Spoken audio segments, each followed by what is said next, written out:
Have you ever been someone's lifeline in the middle of the night? A text, a call, or a random message out of nowhere? Seemingly sweet, effortlessly timed, almost like fate. It's the kind of moment that makes your heart skip a beat, isn't it? But as the days pass, you start to notice a pattern, one that doesn't sit right, no matter how much you try to justify it. At first, it feels good. Really good. Being the one they turn to, the person they miss. You feel seen, needed, even special. Their words, though simple, hit like promises. But then something begins to change.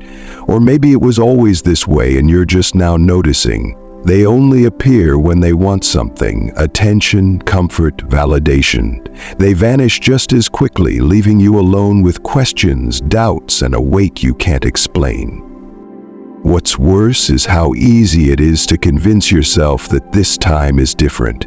Every time they come back, it feels like an unspoken agreement that maybe, just maybe, they're finally choosing you. But it doesn't take long before the pattern repeats. They pull you close, just enough to feel their presence, and then they're gone again. Each time you're left staring at your phone, wondering why. Wondering what you did wrong. Have you been there? Late at night, their message lights up your screen, and for a second everything feels right, but in the back of your mind you know. You know that when the morning comes, they'll disappear. You know they'll fade into silence until the next time they're lonely. Let me ask you this. Why do we hold on to these fleeting moments, knowing they'll never turn into more? Why do we convince ourselves to settle for being an afterthought, a convenience, an option? Because I've been there too, and the truth is, it's not just about them, it's about us. It's about why we allow ourselves to be the one they reach for only when their world is empty. Why we let them define our worth over and over again. So today we're going to unpack this. Why it happens. What it says about them and about us. Most importantly, how we break free. Because you deserve more than this cycle. You deserve to be chosen, not just when someone's lonely, but every single day. Stay with me, because we're about to start a conversation that might just change the way you see yourself and the way you let others treat you. There was a time in my life when every notification on my phone felt like it could change everything. You know that feeling when your heart races just seeing their name on the screen? For me, that name was Ryan. It started innocently enough. Ryan and I had this connection that felt effortless. We'd talk for hours about everything and nothing at all. He had this way of making me laugh like nobody else could. And every moment with him felt like it meant something, at least it did to me. But looking back, the pattern was always there. I just didn't want to see it. It would usually happen late at night. My phone would buzz and there it was, a text from Ryan. "Hey, how have you been?" Or sometimes it was something even simpler like, "I miss you." It didn't matter what he said, I'd feel this rush of happiness, a warmth that made everything else disappear. For that moment, it felt like I was the center of his world. But as time went on, I started to notice the little things, the gaps in our conversations, the way he'd disappear for weeks without a word, only to pop back into my life as if nothing had happened. He didn't explain the silences, and I never asked. Instead, I just let him back in, because when Ryan was around, it felt good. Really good.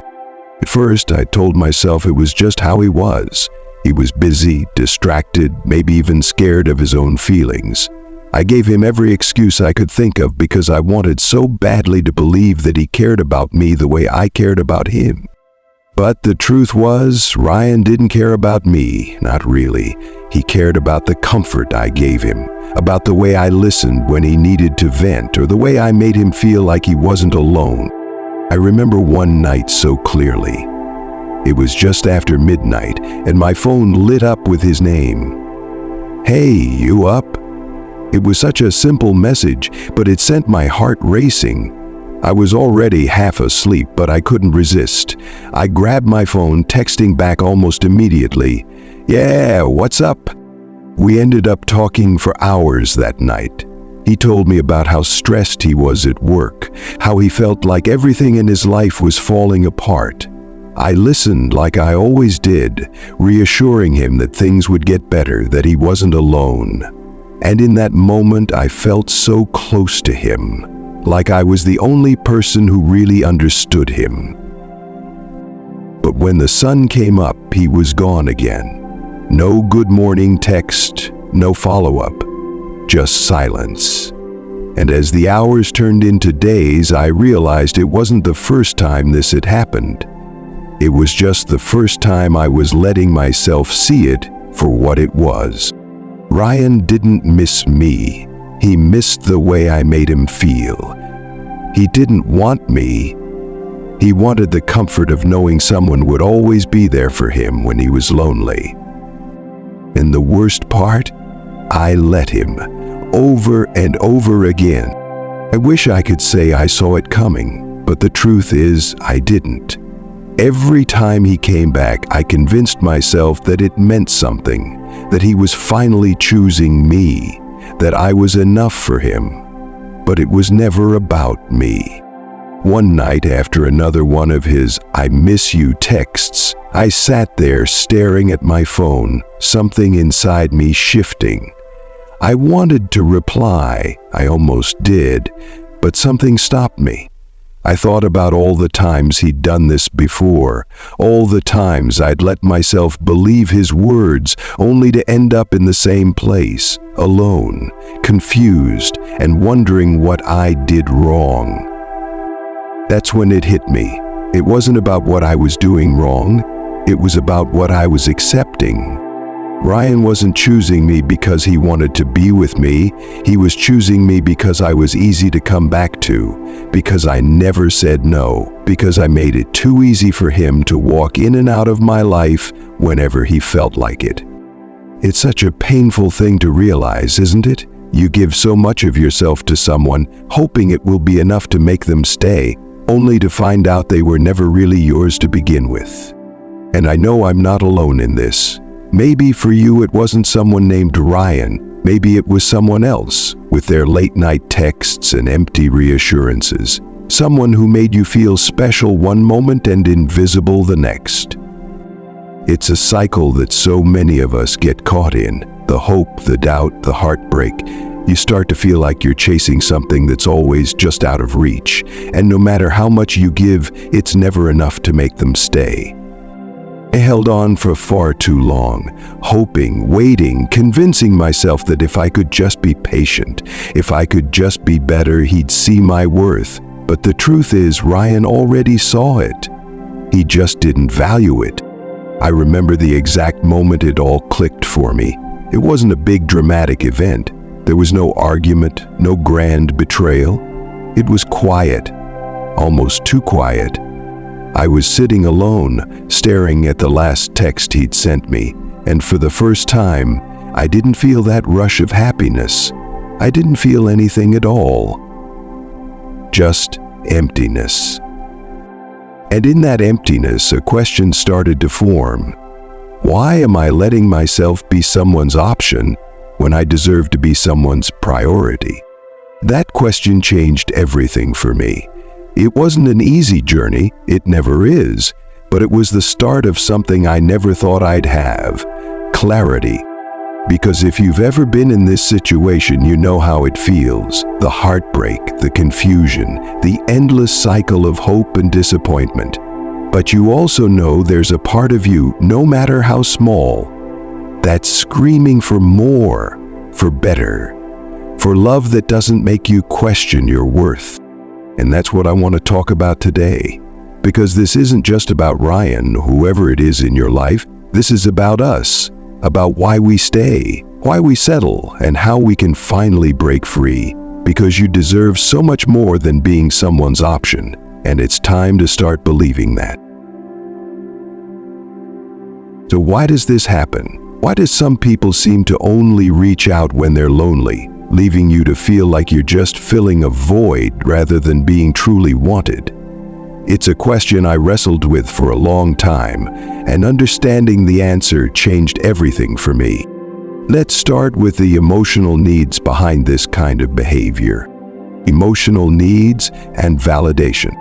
When someone consistently reaches out only when they're lonely, it's not really about you, it's about what you provide for them. Think about it. When they're feeling lost, empty, or unsure of themselves, they need something or someone to fill that void. And that's where you come in. You offer them comfort, stability, and a sense of connection, even if it's only temporary. For people like Ryan, it's not malicious. It's not that they set out to hurt you. In most cases, they're probably not even fully aware of what they're doing.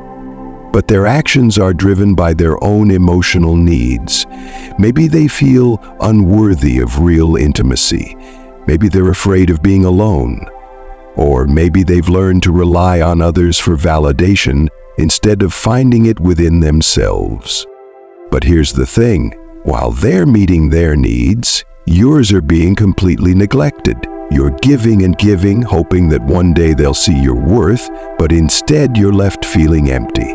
Because when someone only sees you as a source of comfort, they're not truly seeing you. They're seeing what you can do for them.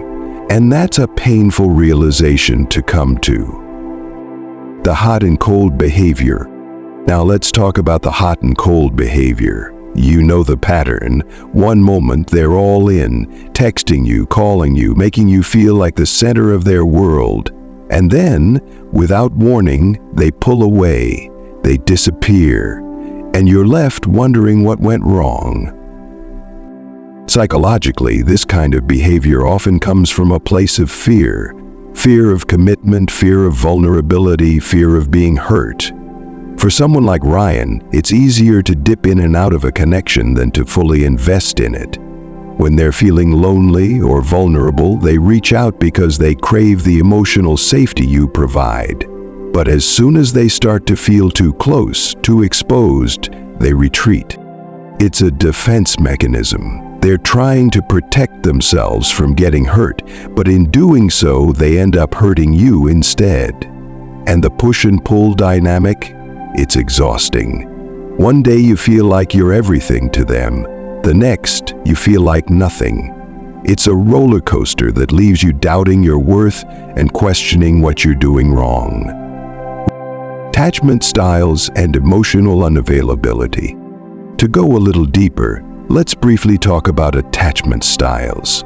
People who display this kind of inconsistent behavior often have what's called an avoidant or anxious avoidant attachment style. They crave connection, but they also fear it.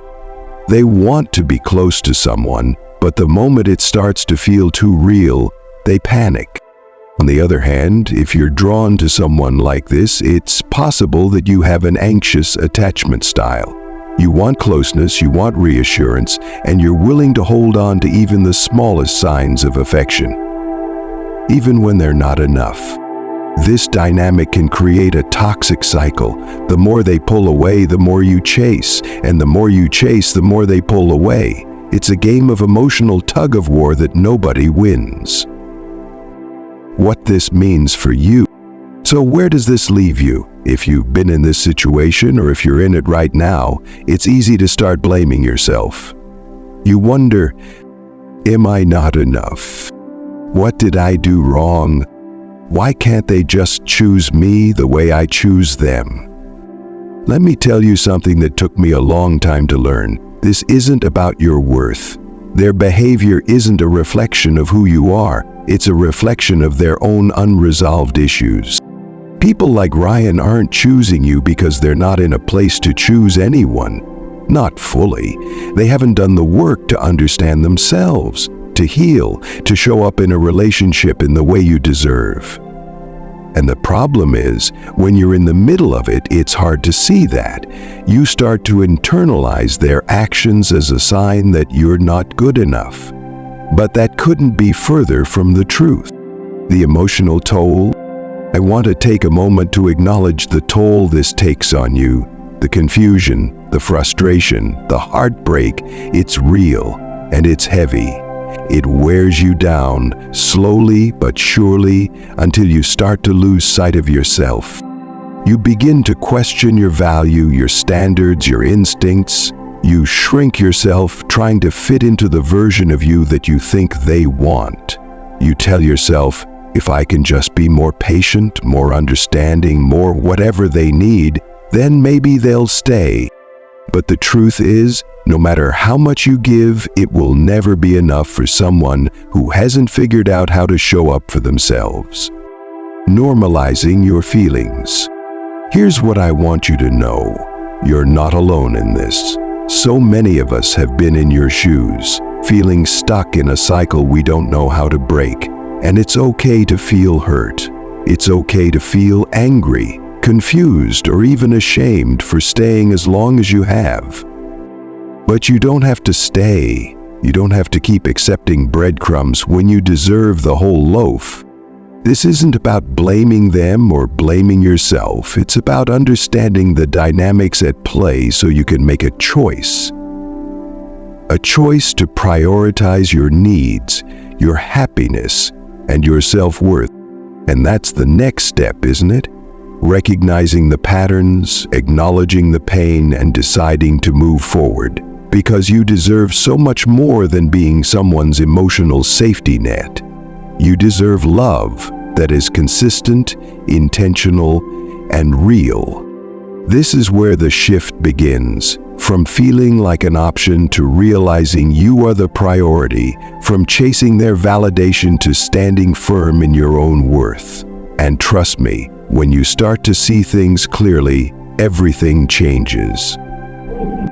So, now that we've unpacked why this happens and the toll it takes, let's focus on what you can do about it, because the truth is, staying stuck in this cycle isn't your only option. You have the power to change the narrative, and it starts with taking intentional steps toward prioritizing yourself. Step 1. Recognize the pattern. The first and most important step is to recognize the pattern for what it is. If you're here watching this video, chances are you've already felt something isn't right. But let's get specific. What does the behavior actually look like? Do they only reach out late at night or when they're upset? Do they disappear for days, weeks, or even months, only to reappear like nothing happened? Do they seem to shower you with attention, only to pull back as soon as things start feeling serious? These are red flags. And while it can be tempting to make excuses for their behavior, oh, they're just busy, or maybe I'm overthinking, it's time to stop second-guessing yourself. If their attention is inconsistent, if it comes and goes based on their convenience, that's not a relationship, that's a pattern. And the first step to breaking it is seeing it clearly for what it is. Step 2. Set boundaries.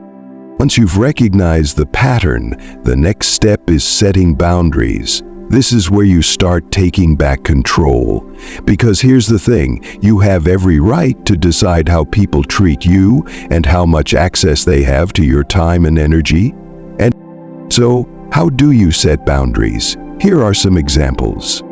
Don't respond immediately to their messages. If they've been inconsistent with you, don't drop everything the moment they reach out.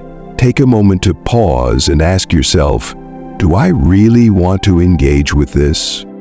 Be clear about your expectations. You don't have to play games or be vague. Let them know what you're looking for. For example, I value consistency and I don't feel comfortable with on and off communication. If you're serious about this, I need you to show it. Say no when it doesn't feel right. If they're asking for your time, attention, or emotional labor, but you're not in a place to give it, it's okay to say no. You are not obligated to be their emotional safety net. Remember, boundaries aren't about punishing them, they're about protecting yourself. You're sending a message that your time and energy are valuable, and you won't settle for anything less than respect and consistency. Step 3. Focus on self-worth. This is the most important step of all, shifting the focus back to yourself. Because let's face it, when you're caught in a cycle with someone who only wants you when they're lonely, it's easy to start believing their behavior is a reflection of your worth, but it's not. Here's how you can start rebuilding your sense of self-worth. Invest in your passions. Think about the things that light you up, the hobbies, interests, and goals that make you feel alive. Pour your energy into those instead of waiting for their text. Surround yourself with people who uplift you. Spend time with friends and family who value you for who you are, not what you can give them. These are the relationships that remind you of your inherent worth. Practice self-compassion. Talk to yourself the way you would talk to a friend. If you catch yourself thinking, "I'm not enough," replace it with, "I am more than enough. I deserve love that chooses me every day." Create a life that feels fulfilling. When you're busy building a life you love, their absence won't feel like a void. It will feel like an opportunity to focus on what truly matters. By prioritizing yourself, you're sending a powerful message that you are worthy of love, consistency, and respect, and anyone who can't offer that simply doesn't belong in your life. Step 4. Cut the cord if necessary. Finally, we need to talk about the hardest but sometimes most necessary step, letting them go. If you've recognized the pattern, set boundaries, and focused on your self-worth, but they still refuse to change, it might be time to cut the cord. Here's how you can do it. Block their number or mute their notifications. This isn't about being petty, it's about protecting your peace. Delete their messages or photos if they trigger you. Sometimes holding on to these things keeps you emotionally tied to the past. Focus on closure within yourself. You may never get the apology or explanation you deserve, but you don't need it to move forward. Closure isn't about them, it's about deciding for yourself that you're done. And yes, it's going to hurt. Letting go of someone you care about is never easy, even when you know it's the right thing to do. But remember this, every time you let go of something that no longer serves you, you're making space for something better. You are not a temporary fix for someone's loneliness. You are not a second option, a backup plan, or a convenience. You are worthy of consistent, unconditional love, and when you start to believe that, you'll stop settling for anything less. Here's the truth. Taking these steps isn't easy. It requires strength, courage, and self-belief. But I know you can do it. You've already taken the first step by watching this video, by seeking answers, and by acknowledging that you deserve more. That's powerful. So let this be your reminder. You don't have to wait for someone to choose you. You can choose yourself, right here and right now. And when you do, you'll realize that the love you've been waiting for starts within you. I believe in you. It's time for you to believe in yourself, too. I want to leave you with something to think about, something that could change everything. Think about this. If someone only calls when they're lonely, is that the kind of love you truly deserve? If they only reach out when it's convenient for them, when they're at their lowest or when they've exhausted all their other options, is that really love, or is it just a temporary distraction for them? Love isn't about filling a void. It's not about being someone's backup plan when the world feels a little too quiet. Real love isn't conditional. It doesn't come and go based on someone's mood or their need for validation. You deserve love that is consistent, patient, and present. Love that is there in the good times and the bad, not just when it's convenient for the other person. So here's the truth I want you to carry with you from this moment forward. You are not an option. You are not just someone's second choice, their safety net, or a temporary fix for their loneliness. You are worthy of being someone's first choice. You are worthy of being loved for exactly who you are, no more, no less. If this video resonated with you, if it made you reflect or gave you some clarity, I'd love to hear from you in the comments. What part of your journey are you on right now? Have you been in this situation? What did you learn? Share your thoughts with me. I want to hear your story. And if you're ready to prioritize yourself and take that next step toward the love you deserve, make sure to hit that subscribe button. Let's walk this journey together. You are not alone in this, and I'm so proud of you for taking the first step today.